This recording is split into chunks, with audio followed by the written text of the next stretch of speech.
सारथी channel के माध्यम से आज हम फिर आपके सामने प्रस्तुत हैं। पिछली जो हमने श्रृंखला शुरू की है, राम रतन धन पायो, उसी श्रृंखला को आज हम आगे बढ़ाएंगे। तो वसीम बरेलवी जी का शेयर है, कहते हैं वो अपने शेयर में कि सलीका ही नहीं उनको शायद महसूस करने का, जो ये कहते हैं कि खुदा है तो नज़र आना जरूरी है।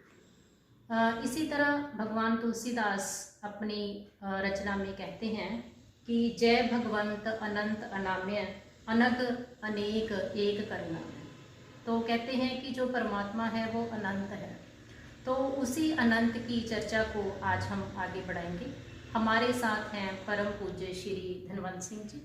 परम पूज्य जी, बहुत बहुत स्वागत है। परम पूज्य जी, जैसे कि भगवान कृष्ण इस परमात्मा की सत्ता को हमारे भीतर और बाहर दर्शाने के लिए हमें ये शेयर समझाते हैं। ये श्लोक उन्होंने बोला है भगवद गीता में कि बहिर अंतश भूता नाम अचरम चरम एव च सूक्ष्मत वा तद विज्ञम दूरस्थम चंत के जन्म।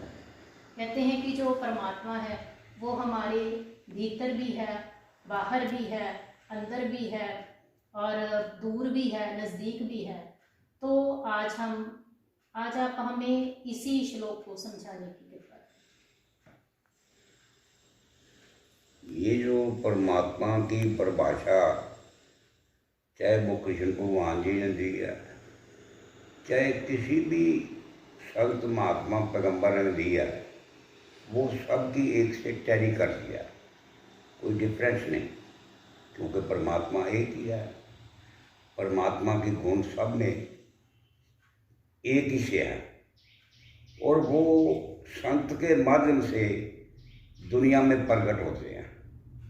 जैसे कि हर एक बंदे का कोई ना कोई किस्सा होता है, वो अपना किस्सा जो है वो लोगों को बताने के लिए, क्योंकि जो उसमें परफेक्टनेस आई होती है वो परफेक्टनेस लोगों तक पहुँचाते हैं। ये कृष्ण भगवान ने भी यही कहा है, जीसस ने भी कहा are in God, God in all. हर एक आदमी के अंदर परमात्मा है, हर आदमी। तो गुरु तेग बहादुर ने कहा बाह काए रे मन खोजन जाई सर्वनिवासी सदा लेखा। कह हर एक में ये निवास करता है, पर अटैचमेंट में डिटैचमेंट है। महात्मा बुद्ध ने एक स्लोगन दिया था, जैसे कमल फूल है, कमल फूल में ये एक गुण है, ये अटैच भी है, डिटैच भी है। ये रहता कीचड़ में है पर उसका प्रभाव नहीं होता। वो रहता गंदगी में है तो उस गंदगी में से स्वच्छता, रहता बदबू में है पर उस बदबू को जो है कन्वर्ट करके खुशबू में देता है। ऐसे ही दुनिया में जब हम रहते हैं वो भी यही सिस्टम है। हम दुनिया में हूँ, दुनिया का तलबगार नहीं हूँ, बाजार से गुजरा हूँ, खरीदार नहीं। इसीलिए ये जो संत महात्माओं का सबका 100 से आना एक मत, इनकी मत एक ही है, क्योंकि परमात्मा एक ही है। परमात्मा के गुण सदियों में ऐसे ही रहे हैं और वो किसी किसी वक्त में, किसी ज़बान में, किसी वातावरण में वो एक सा ही आता है। तो ये जो इतनी बड़ी शक्ति है, उसके सामने हमने अपने आप को देखना। This is great difference. जैसे कतरे और समुद्र में बहुत डिफरेंस है, ऐसे ही एक बार किसी महात्मा ने मेरे से सवाल किया, ये जो धरती है इतनी बड़ी है, ये फ्लोट क्यों कर रही है, इसके नीचे कौन सी ताकत है? हमें कई लोगों ने कहा ये धरती जो है एक बल्द के सर पर खड़ी है, जब वो थक जाता है सींग बदलता है, पुचार आता है। तो ऐसे इन सवालों में कोई तथ्य नहीं होता। किसी ने पूछा किसी कथावाचक से चलो धरती तो एक बल्द के सींग पर खड़ी है, वो बल्द कहाँ खड़ा है? वो फिर सवाल में लाजक हो, क्योंकि सवाल भी लाजक हो, आंसर भी लाजक हो। वो कहते हैं वो बल्द के सिर पर खड़ा है, कहते हैं वो बल्द कहाँ? वो ऐसे साथ ये बात जो है ये इंसान के पल्ले नहीं बैठती। तो ये क्वेश्चन था, मैंने किसी को परमात्मा के बारे में बताया, तो वो फिर हम खाना खा रहे थे, तो वो कह रहे थे यार ये जो धरती कैसे खड़ी है, कितनी बड़ी धरतियाँ हैं, लाखों धरतियाँ हैं, तो वो कैसे खड़ी हैं, कैसे फ्लोट कर रही हैं। हम खाना खा रहे थे, जब खाना खा रहे थे एक रोशनदान में से थोड़ी सी धूप आ रही थी। जब आप पुराने घरों में देखेंगे वो रोशनदान में से धूप आती है, आप उसको ज़रा गौर से माइन्यूटली देखें, उसमें छोटे छोटे जर्रे फ्लोट करते हैं, छोटे छोटे बड़ी। मैंने कहा आप देख रहे हैं ये धूप? कर रहे हाँ। आप इस धूप में से छोटे छोटे पार्टिकल देखते हैं? कहते हाँ। मैं कहा आप देख रहे हैं ये पार्टिकल घूम रहे हैं, फ्लोट कर रहे हैं? कहते हाँ। मैंने कहा क्यों फ्लोट कर रहे हैं? कहते ये तो बिल्कुल जीरो है। मैंने आपने परमात्मा देखा कितना विशाल है, पाताला पाताल, लख आकाश आकाश, लाखों ही पाताल है, लाखों ही आकाश, आकाश नहीं, आकाश तो है उसकी हद है। आकाश कहते सितारों के आगे जहाँ और भी है, इसके आगे जहाँ भी आदमी पहुँचता है वहाँ भी ये समझता है मैंने अभी शुरू ही किया है, एंडलेस। मैंने कहा ये जो पार्टिकल है ऐसे ही ये धरती है, ये आपने परमात्मा को जो अनुभव किया है, ये धरती तो इसमें जीरो के बराबर ही, ये बिल्कुल छोटी है, इसलिए फ्लोट करनी है। इसलिए ये जो इतना विराट है परमात्मा रूपी सम्राट में, ये कुछ भी नहीं है। तो इसीलिए इसका जो अनुभव करने के लिए निरंतर इसके साथ ध्यान जोड़ना पड़ता है, जिसको आदमी योगा भी कहते हैं, मेडिटेशन भी कहते हैं, अभ्यास भी कहते हैं, सिमरन भी कहते हैं। उसीलिए कहते हैं ये जो हमारी जो मत है इसके बराबर ये समर्थ है। हमारी मत तो इसके बराबर एक जीरो भी नहीं है। तो ये करत करत अभ्यास, जड़ मत होत सजान, रस्सी आवत जावत सिर पड़ पड़ सींचा। जिसके साथ अटैचमेंट है, जिसके साथ ये जुड़ती है, वो जैसे उसके ऊपर, जैसे पत्थर के ऊपर एक रस्सी का चलना है। पत्थर तो बिल्कुल हार्ड है, रस्सी बिल्कुल कोमल है।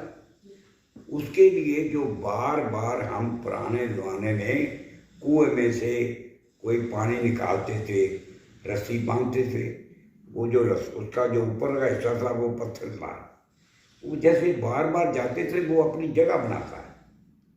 इसीलिए ये जो बार बार मेडिटेशन है, ये जो इसमें से जगह बनानी होती है, और वो कितनी देर ये चलती रहती है, कितनी देर इधर भी जाती है इधर भी जाती है, स्टेबल नहीं होती।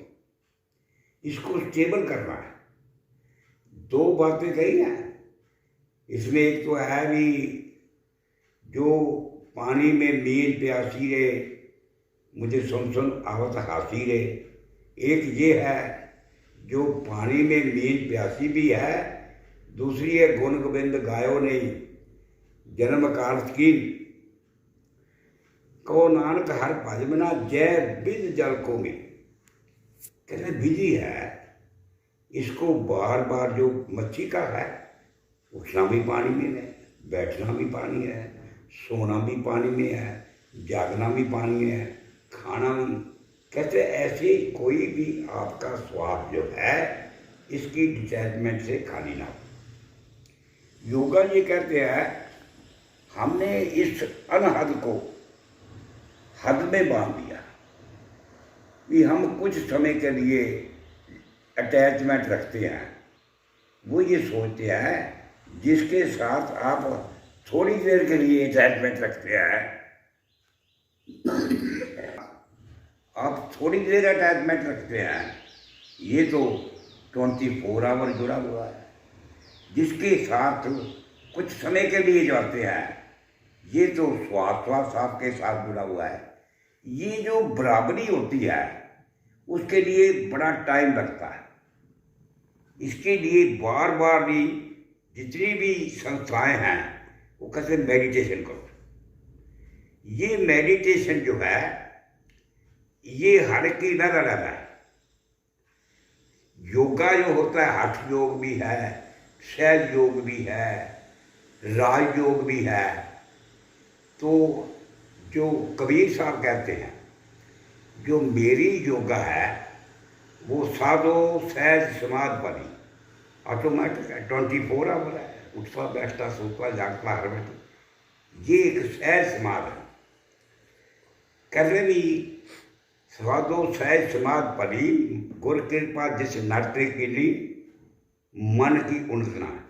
ये आपको तरीका पता लग जाए, ये यही असली योगा पता लग जाए तो वो आप खाते भी एक योगी हैं, उठते भी योगी हैं, पीते भी योगी हैं, चलते भी योगी हैं। ये जो श्वास योग का है, कहते गुर कृपा जिस नरते के लिए मन की उन्नतना। मन का काम है डिटैच करना, आपकी आत्मा का काम है अटैच करना।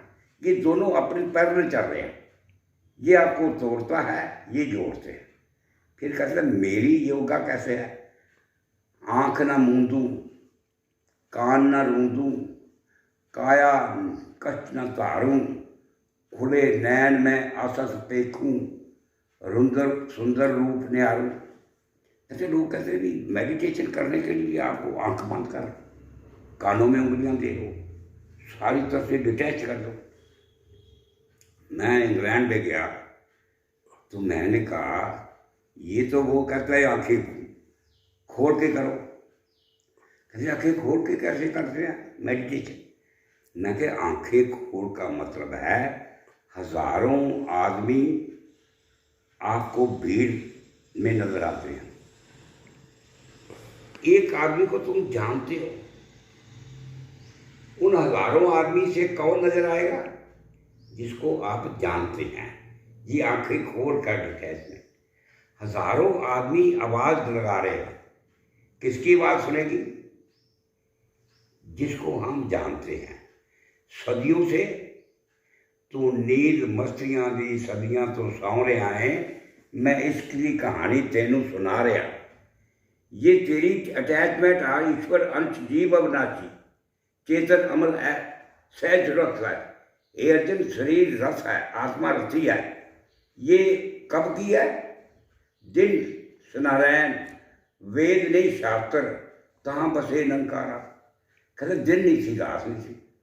कहते कबीर नट से त्याओ बाबरिया संसार। इससे आपकी अटैचमेंट आज की नहीं है, ये शुरू से है और इसका ध्यान करना ही अटैचमेंट है। कहते मैं जब चलता हूँ तो परिक्रमा करता हूँ, मैं सोता हूँ तो डिट आउट करता हूँ। मेरी शारीरिक अटैचमेंट टूट के आत्मिक अटैचमेंट हो गई है। सोते जागते उठत बैठत सोवत त्याइए, मार्ग चल हरे हर गाइए, आठ पैर निकट कर जाने प्रभ का किया बीठा माने, एक नाम संतन आधार वेरे सब की पगचार शंकर है। तो कहते मैं सोता हूँ तो डंडाउट करता हूँ, वो शरीर तो होता ही नहीं। शरीर का सोना जागना अलग हो जाता है, आत्मा का सोना जागना तो नहीं। कहते जो खाता हूँ मैं भोग लगाता हूँ परमात्मा को। कहते कबीर उठत बैठत कबीर बिसरे, कबीर ऐसी ताड़ी रानी। कहते आगे तो मैं परमात्मा की बदली करता था, कबीर मन निर्मल भया जैसे गंगा नीर, पाछे लागा हर फेरे कैद कबीर कबीर। फर्क पड़ जाता है, कहीं हम पीछे जाते हैं, कहीं ये पीछे आता है। तो ये जो बातें हैं ये हर एक आदमी की अलग अलग अवस्था है, अलग अलग सोच है, अलग अलग कमाई है। कहते ये कमाई है हर एक की अलग अलग। ये भै गति का मतलब ही है, भै में भी रहना है, गति भी करनी है। जो बच्चा अपने माँ बाप के भै में भी रहता है और भै में रहने के बावजूद बाप के हुक्म को भी मानता है, जो स्टूडेंट अपने मास्टर की भै भी मानता है, फिर गति भी नहीं छूटता। जैसे कबूतर होता है, भै में रहता है, आंखें बंद कर लेता है। जो डर की वजह से, भय की वजह से काम छोड़ दे, जो भय गति में रहते हैं वो खजाने के मालिक बनते हैं। वो खजाने के जो मालिक बनते हैं, जो चाबी रहते हैं, जो चाबी देती है, जिसका ग्रंथ दिया था, जितनी ग्रंथ है ये एक बहुत बड़ा खजाना है। इसको लॉक किया गया, उसको लॉक करने के बाद एक मास्टर की होती है, वो जिसका ग्रह तिस दिया ताला, लय कुंजी जरा ताला खोले, बिरला कुंजी भी है, ताला भी खोला है, खजाना भी देख लिया है। यूज करना अपने लिए, दुनिया के लिए, तरवर सरवर संत जन चौथे बरसे में परोपकार के कारण इसको यूज करना ही यूटिलाइजेशन है। ये ज्ञान का ये भी अवस्था है, ये कमानी पड़ती है। गुरु सेवा से भक्त कमाई, ये कमाई की हुई है। जिसके पास सरप्लस होगी वो खुद भी बरतेगा, औरों को भी देगा। ये है उसकी बात कमाई करनी। आग है, हवा है, पानी है, मिट्टी है, आकाश है मुझमें, लेकिन फिर मानना पड़ता है कि भगवान है मुझमें। ना माना किसी ने, ना जाना किसी ने, ना समझा किसी ने, ना हमने बताया, ना माना किसी ने। ये मोहब्बत के कायदे भी अजब हैं, ना पाना किसी ने, ना खोना किसी ने। तो प्रिय दर्शकों, अगर आप हमारे इस चैनल को पसंद कर रहे हैं तो लाइक, शेयर और सब्सक्राइब कीजिए। और अगर आपका कोई प्रश्न है तो आप हमसे संपर्क कर सकते हैं। धन्यवाद।